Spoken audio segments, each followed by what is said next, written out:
বউ হারালে বউ পাওয়া যায়, কিন্তু মা হারালে তো মা পাওয়া যায় না। এটি আমাদের সমাজের একটি প্রচলিত কথা। মনে হয় বউ যেন ডাস্টবিনের ময়লা, যেন মন চাইলেও তুলে আনলাম আর মন চাইলেও ছুঁড়ে ডাস্টবিনে ফেলে দিলাম। যারা এ ধরনের মনোভাব পোষণ করেন কিংবা এ ধরনের কথা বলেন, তাদের উদ্দেশ্যে কিছু কথা বলি। মা আর বউ দুজন দুই মেরুর, একজন জননী আরেকজন সহধর্মিণী, একজন জন্মধাত্রী আরেকজন পরিপূর্ণতাকারী। তাই মা আর স্ত্রীর মাঝে তুলনা করা মূর্খতা ছাড়া আর কিছুই না।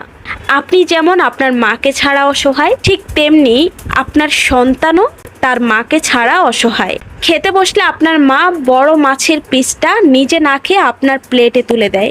লক্ষ্য করলে দেখবেন আপনার স্ত্রীও কিন্তু একই কাজ করে। আপনার মৃত্যুতে আপনার মা যেমন হবে সন্তানহারা, ঠিক তেমনি আপনার স্ত্রী হবে সঙ্গীহারা। তাই কখনো মা আর স্ত্রীর মধ্যে তুলনা করবেন না। তারা দুজনেই দুজনের জায়গায় শ্রেষ্ঠ।